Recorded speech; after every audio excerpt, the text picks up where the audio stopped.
એટલે એ જમાનાથી માંડીને આજ સુધીમાં પાણીની કેટલી જરૂરત છે એ કોઈને સમજાવવાની જરૂર નથી. પાણી એ જળ જીવન છે. પાણી વિના તમે આખો દિવસ પાસ કરી શકો, 2 દિવસ પાસ કરો, 3 દિવસ પાસ કરો. પાણી વગર તમે હાથ પહેલા પાણી પીવું પડે. પાણી પશુ પક્ષી અને અનાજ જેના ઉપર જીવન આપણું ટકેલું છે એ પાણી વગર આપણે ચાલે નથી. પહેલા આજથી વર્ષો પહેલા નિયમિત વરસાદ, ચોમાસું એટલે 3-4 વરસાદ પડે કંઈક એલી થાય 15-15 દિવસ. એ ઘણા છેલ્લા વર્ષમાં તમે શ્રાવણ મહિના પછી 1 ટીપું વરસાદ ન પડ્યો. શ્રાવણ મહિના પછી ઓછામાં ઓછા આપણે 3 વરસાદ જોઈ, ત્યાર આપણે પાક પૂરો થાય. ધીમે ધીમે કરતા આથી લગભગ 40-50 વર્ષ પહેલા આજુબાજુ આપણા બધાના તળ લગભગ 40 ફૂટથી 70-80 ફૂટ હતા. એમાં મંડ્યા પછી મશીનમાં પહેલા કોહાવ્યા, પછી મશીનમાં મંડ્યા મૂકવા. મશીને ભેગું ન થયું, ઊંડા મંડ્યા તળ જવા એટલે મોટર મૂકાણી. મોટર થાકી ગઈ એટલે સબરથી પંપ ગયા. સબરથી પંપ ત્યારે થાકી ગયા છે. 20-20 હોર્સપાવરના સબરથી પંપ મૂકવા પડે છે. તો એ પાણી જેટલો હતો એટલો આપણે ખેંચી લીધું, પાછું વળે જોયું છે. પાણી રોકવું એ કોઈને મનમાં ખ્યાલ ન આવ્યો, વિચારે ન આવ્યો. 30 વર્ષ પહેલા 35 વર્ષ પહેલા કેશવ બાપાને ધ્યાનમાં આવ્યું એટલે ખેત તલાવડી નામની સ્કીમો મૂકી, નાના નાના ચેકડેમ ભરાવ્યા. વાણા વાયા 25 વર્ષના પછી કોઈ એની ઉપર ધ્યાન ન આપ્યું, કોઈ રિપેર ન કર્યો, કોઈ કાપ ભરાઈ ગયા, કોઈ ઊંડા ન કરાવ્યા. એટલે આજે લગભગ દિલીપભાઈએ અભ્યાસ કર્યો છે, 20,000 ડેમ સૌરાષ્ટ્રમાં ખાલી સૂકા પડ્યા છે. કોઈ ભાંગલા, કોઈ તૂટલા, કોઈ ભરાઈ ગયા છે. કોઈ જરાક ગામડું પડી ગયું એટલે એને ગામના માણસોને વિચાર ન આવ્યો કે આપણે ગામડું બંધ કરી દઈએ, ખર્ચો 15-20 હજાર તો પાણી રોકાઈ જાય. એટલે કોઈનું ધ્યાન ન ગયું અને બધા ગામમાં થયું ને મારે હું એ એક વલણ હતું કે મારે હું ગામડું પડી તળાવ ક્યાં મારવું છે. એ ન થયું એટલે આપણે પાણી વગરના થઈ ગયા અને તળ વહી ગયા ઊંડા 1000 1500 તળ વહી ગયા. હવે પાણી વગર તો ચાલે નથી. પાણી આવું ક્યાંથી?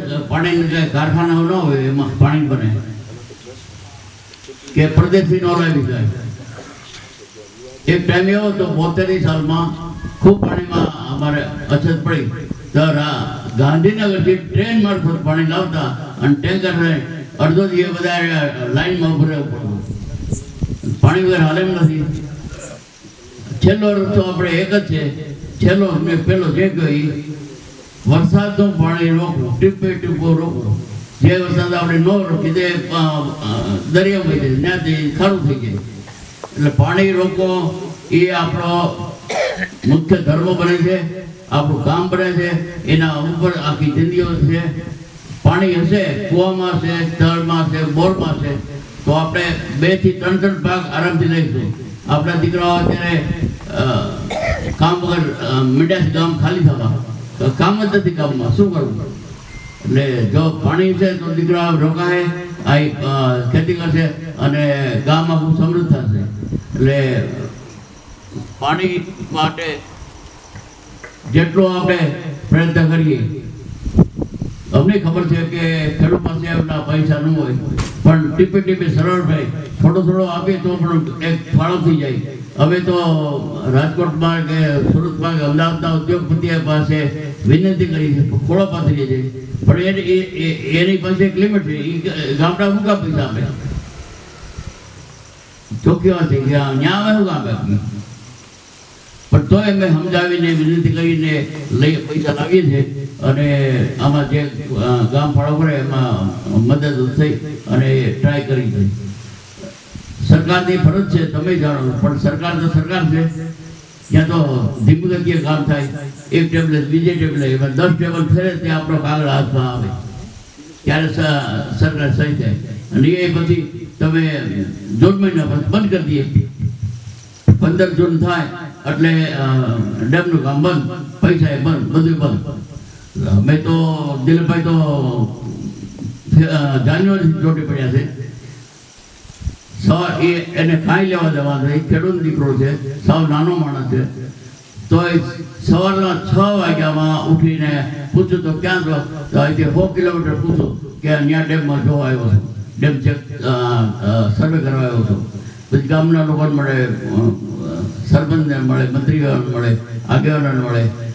જો ગામમાં સહકાર આપે એવું લાગે તો ત્યાં તમે આજે અમે આવ્યા છીએ એક મિટિંગ કરી, થોડો ઘણો ફાળો થાય, થોડો અમે ક્યાંક દૂર કરાવીએ, એમ કરી અને ચેક ડેમ કરવો એ અમારો નિર્ધાર છે, એ અમારો નિશ્ચય છે. અત્યાર સુધીમાં 1.5 વર્ષ દિલીપભાઈ પાછળ પડ્યા છે. લગભગ 130-32 ડેમ નાના મોટા ચેક કર્યા, નવા બનાવ્યા. અત્યારે નવા મોટા ડેમ બનાવવાનું આયોજન ચાલુ છે. તમારા બાજુનું ગામ સાતપુરા બહુ મોટો ડેમ બને છે, 2 વર્ષ કામ ચાલશે અને કરોડ 1.5 કરોડ રૂપિયા કે વધારે ખર્ચ થશે, મારો પૂરો અંદાજ નથી, પણ બહુ સારો ડેમ બનશે.